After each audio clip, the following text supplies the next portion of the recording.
All right, we've got a request to do some epoxide opening multiple choice questions from the final exam study guide. One of these involves a strong nucleophile.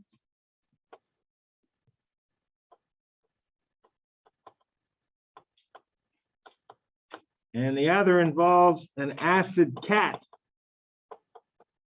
with a poor nu. So one's about cations and one's about steric hindrance and the lack thereof. So let's do the one with steric hindrance because strong nucleophiles are going to attack the thing that's easiest to get to. I should use different color there. We got an O that's got a minus charge and a lone pair attacking the less substituted carbon because it's less hindered. It's not a mechanism question, but I'm going to do the mechanism. Good practice. Because in the other section of the exam, you have to do the mechanism for similar reactions. And we have our O that's new down here. And I'm not going to worry about a wedge on the stereocenter that's not a stereocenter. That's silly. That's a CH2. It's not a stereocenter. So I have CH3 attached to O attached to this. And that is going to pick up a proton from the solvent.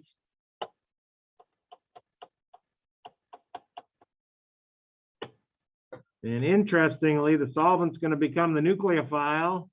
So not only is the OCH3 a nucleophile, it's also a catalyst. And you just got to make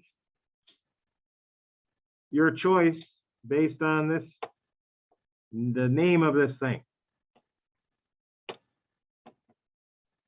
We better get it right.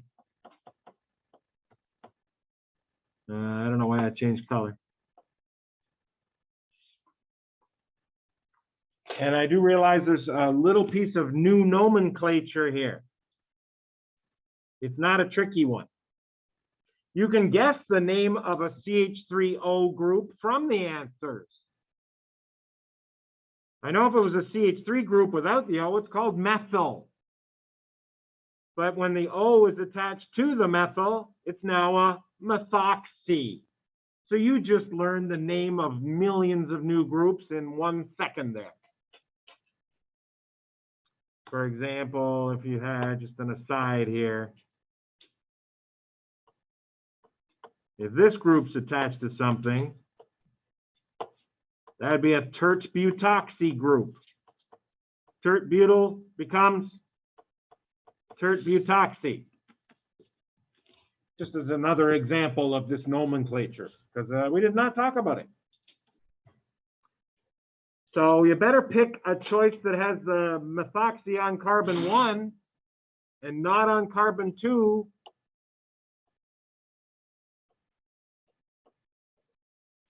And, you know, I would do the stereocenter just to be safe, but I mean, there's only one choice with one methoxy. And it is an S stereocenter on carbon 2. It goes 1 to 2 to 3. It is S, so it checks out. It's A only.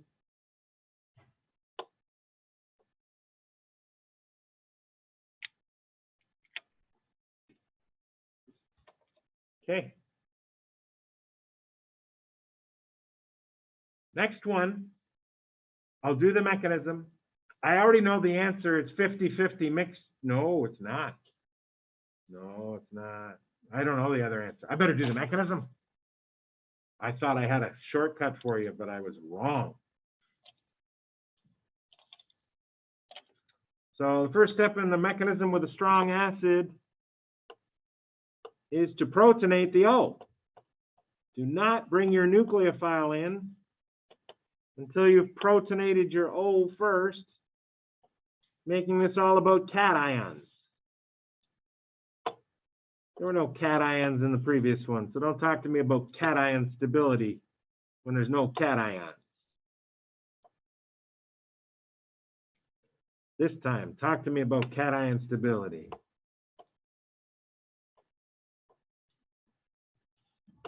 And we got purple H here. So one of the carbons is going to spend more time with a positive charge. You can break this bond and generate an alcohol and a cation here, or break this bond and generate a cation there. Don't do that. That's primary. This one's secondary. Well, that tells you where the next backside attack comes. The carbon that spends more time with a positive charge is the one that gets attacked. Putting the methoxy on carbon number 2. And it's not a 50-50 because it did a backside attack on this stereo center. So what's going to happen is it came in from behind.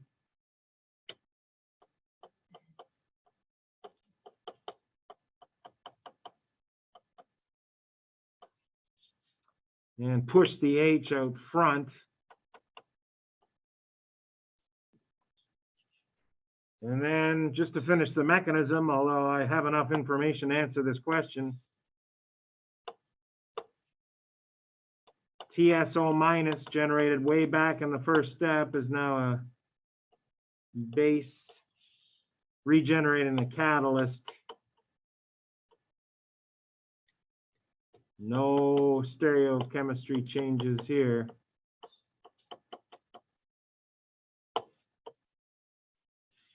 And that one is not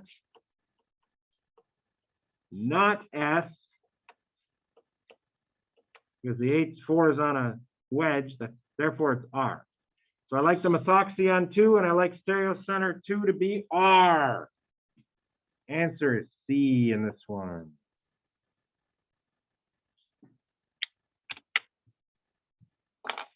It's a good question. I like both of these questions. You will see very similar versions of each one on your final. There is no doubt in my mind.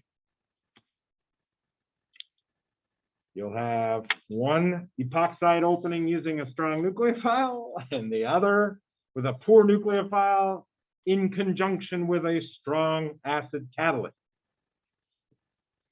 And there you have it.